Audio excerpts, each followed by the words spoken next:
صرف درد بھری باتیں کرنے سے مسائل حل نہیں ہوں، صرف محض کی کانفرنسیں کرنے سے مسائل حل نہیں ہوں۔ میں پوچھتا ہوں کہ ہم جو بیٹیاں بھاگ رہی ہیں، کبھی ہم نے ان بھاگتی بھی بیٹیوں کو بٹھا کے پوچھا کہ تمہارے مسائل کیا ہیں؟ وہ 30-35 سال کی ہو گئی ہے، ان کے ماں باپ کے پاس اتنے پیسے نہیں ہیں کہ وہ اپنی بیٹی کی تمہاری رسم و رسومات کے مطابق شادی کر سکے، ان کے پاس جہیز دینے کے لیے روپیے نہیں، ان کے پاس شادی کرنے کے لیے پیسے نہیں، اور ان کے گھر کوئی جا بھی نہیں رہا ہے۔ وہ شریف ہے، نمازی ہے، دیندار ہے، لیکن کوئی رشتہ لے کے جاتا نہیں، اس لیے کہ آج ہم شادیاں نہیں کرتے، آج تو اپنے بچوں کو بیچنے کے لیے نکلتے ہیں، اپنے بیٹوں کو بیچنے کے لیے نکلتے ہیں۔ قوم کے مسائل ہم معلوم نہیں کر رہے، صرف سیکھ رہے ہیں۔ وہ بیٹیاں اگر ہم ان کے ماں باپ کا سہارا بن کر کے بغیر جہیز کے ان کی شادیاں کر دیتے اور قوم کے جوان یہ اعلان کرتے کہ ہمیں بھیک کے طور پر جہیز نہیں لینا، ہم بکنے کے لیے نہیں پیدا ہوئے، بلکہ ہم تو لوگوں سے اپنی عظمت کا نور بنوانے کے لیے پیدا ہوئے ہیں، تو قوم کی بیٹیاں بھاگتی بھی نظر نہیں آتی۔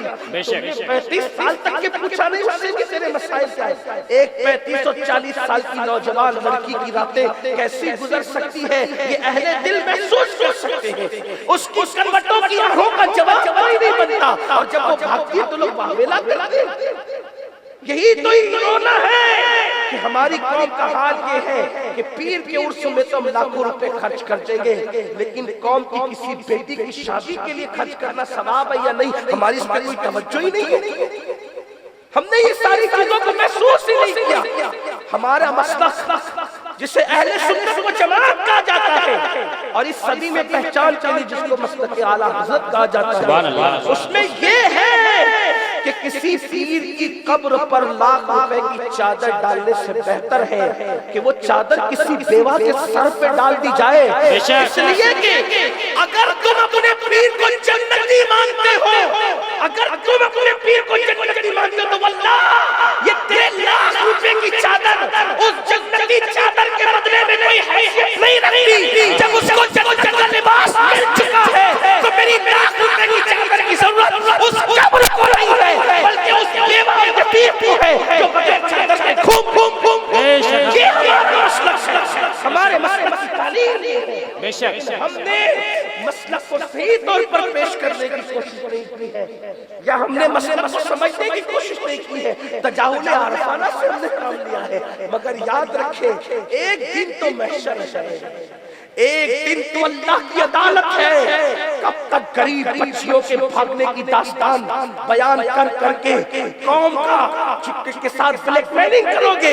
ہم انہیں بچا سکتے ہیں، ہم بچا سکتے ہیں، ہم بچا سکتے ہیں۔ ان کے مسائل انسان احسان کا بندہ ہے، گھر میں بچی کو پیار نہیں ملے گا، وہ اس کے قدم تو بہکیں گے۔ میں یہ نہیں کہتا کہ وہ صحیح کر رہی ہے، وہ غلط کر رہی ہے، اس کو صبر کرنا چاہیے۔ اگر وہ فاقے کی وجہ سے کسی کے ساتھ بھاگ رہی ہے تو اس کو سیدہ فاطمہ الزہرا کا فاقہ یاد کرنا چاہیے۔ اگر وہ پھٹے پرانے کپڑے سے ٹنگا کر کے بھاگ رہی ہے تو اسے سیدہ فاطمہ الزہرا کا پیون والا لباس یاد کرنا چاہیے۔ ہم بھاگنے کی اجازت نہیں دے رہے، لیکن مسائل تو ہے۔ بہت سارے غریب لوگ قرض مانگنے آتے، مالدار لوگ دیتے کب؟ امام اہل سنت نے الملفوظ شریف کے اندر اس کو بیان کیا ہے، حدیث پاک کو، کہ صدقہ دینے سے افضل قرضہ دینا ہے۔ قرضہ دینے پر اتنا ثواب ملتا ہے جتنا صدقہ دینے پہ نہیں ملتا، اور قرضے کی برکت کیا ہے، دینے کی برکت کیا ہے؟ حدیث پاک میں آتا ہے کہ جتنا کسی نے کسی کو قرضہ دیا، اب روزانہ جب تک وہ واپس نہیں مل جاتا، روزانہ اتنی ہی رقم صدقہ دینے کا ثواب لکھا جاتا ہے۔ جیسے اگر کسی نے کسی کو 500 روپے قرضہ دے دیا تو جب تک وہ واپس نہیں ملے گا، ہر دن اس کے نام اعمال میں 500 روپے صدقہ دینے کا ثواب ملتا رہے گا۔ لیکن لوگ دیتے نہیں ہیں، وجہ اس لیے کہ مسلمانوں کا مزاج بھی بدلا کہ جب قرضہ دینے والا دے دے تو واپس کرنے والا پھر کبھی واپس نہیں کرتا۔ لوگ لیتے اور لے کر پھر لڑتے، کہتے کس کا دیا؟ جو آپ کا دیں گے۔ یاد رکھنا، اگر کسی نے کسی کا 1 پیسہ قرضہ لیا اور شہید ہو گیا، 1 پیسہ قرضہ لے کے شہید ہو گیا، سب گناہ معاف ہوں گے لیکن قرضہ معاف نہیں ہوگا۔ شہید ہو کر بھی معاف نہیں ہوگا قرضہ، شہید کا قرضہ معاف نہیں ہوتا۔ اور 1 پیسے کے بدلے میں، کسی کا 1 پیسہ لے کر مرے ہو، 1 پیسے کے بدلے میں اپنی 27 نمازیں با جماعت اس کو قیامت کے دن دینی پڑے گی۔ کتنی نمازیں؟ 1 پیسے کے، 100 پیسے سے 1 روپیہ بنتا ہے، 100 پیسے سے 1 روپیہ، اور 1 پیسے کے بدلے میں قیامت میں کتنا دینا پڑے گا؟ 27 با جماعت نمازیں۔ پہلے تو نماز پڑھتے نہیں ہیں، لائیں گے کہاں سے دینے کے لیے؟ ہنسنے کی بات نہیں ہے یہ، اپنی آخرت کی فکر کرو، سوچو ذرا، غور کرو۔ اسی لیے کسی کا لیا ہے تو دے دو، اس لیے کہ یہاں دینا آسان ہے، وہاں دینا بہت مشکل ہے، بہت مشکل ہے۔ ایک شخص کی نماز جنازہ حضور نے صرف اس لیے نہیں پڑھائی کہ اس کے اوپر قرضہ باقی تھا۔ آقا نے فرمایا کہ تم میں سے پڑھا دو، میں نہیں پڑھاتا۔ کسی نے کہا یا رسول اللہ وجہ کیا؟ منافق ہے؟ کہا منافق نہیں ہے، اس پہ قرضہ باقی ہے۔ تو مولا کائنات نے سوچا کہ اتنی بڑی سعادت سے صرف چند درہم قرضے کی وجہ سے محروم رہے گا، تو مولا علی نے کہا یا رسول اللہ اس کا قرضہ میں اپنے سر لیتا ہوں اور اس کو قرضے سے جو ہے وہ آزاد کرتا ہوں۔ تو تب میرے آقا نے کی نماز جنازہ پڑھائی۔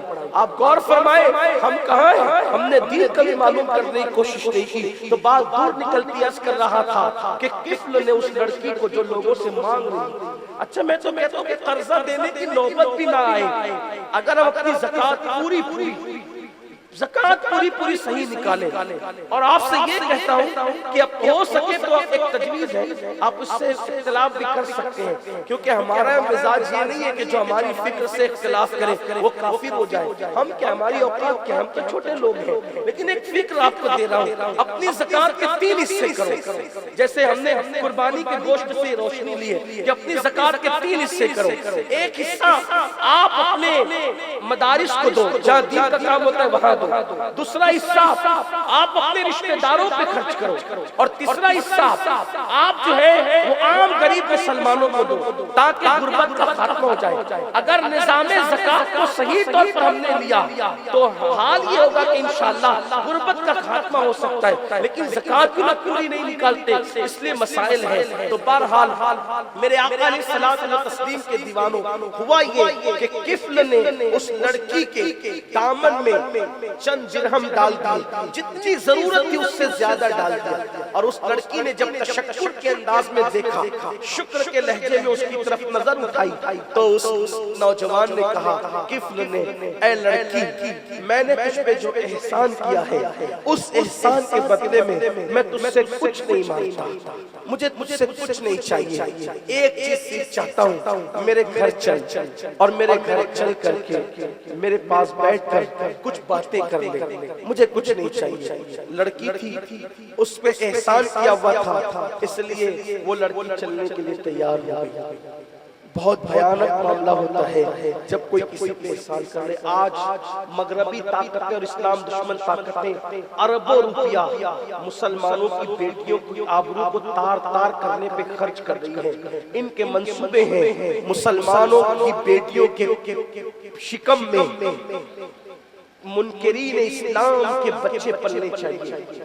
یہ بڑا دردناک لمحہ ہے۔ خدا کے لیے اپنی بیٹیوں کی آبرو بچانا ہے تو ہماری قوم کی بیٹیوں کی ضرورت کا خیال کیجئے۔ بیٹی صرف اس کے باپ کی بیٹی نہیں ہوتی، بیٹی پورے قوم کی بیٹی ہوتی ہے۔ بیٹی جو ہے وہ پورے جہان کے مسلمانوں کی بیٹی ہوتی ہے، ہم انہیں ان کا خیال کرنا چاہیے۔ اگر آج کی کسی کی بیٹی کی لٹی ہوئی آبرو دیکھ کر ہمارے بدن کے روئے کھڑے نہیں ہوتے تو اللہ نہ کرے کل ہماری بھی کسی بیٹی کی آبرو کو تار تار کیا جا سکتا ہے۔ میرے نبی نے حاتم طائی کی بیٹی جب ننگے سر لائی گئی دربار مصطفیٰ میں تو اپنی چادر اس کے سر پہ ڈال کر کے امت کو خوبصورت یہ پیغام دیا تھا، بیٹی اگر کافر کی ہو تو بیٹی بیٹی ہی ہوتی ہے، بیٹی اگر کافر کی بھی ہو تو بیٹی بیٹی ہی ہوتی ہے۔ ہمیں بیٹیوں کی آبرو کا خیال نہ رہا، اپنی بیٹی کی منگنی پر 5 لاکھ روپے خرچ کریں گے، کاش ہم اس کو بچا کر کے اب دوسروں کی بیٹیوں بیٹیوں کا بھی خیال کرتے. یاد رکھنا اگر اپنی بیٹی کی منڈپ میں اگر ہم 4 اور غریب بیٹیوں کو دلہن بنا کے بٹھا دیں تو ان کی دعاؤں کا اثر تمہاری بیٹی کی زندگی میں چاہے وہ مرے دم تک ہی نہیں بلکہ تا قیامت قائم رہے گا. تمہاری بیٹی ہمیشہ ہری بھری رہے گی.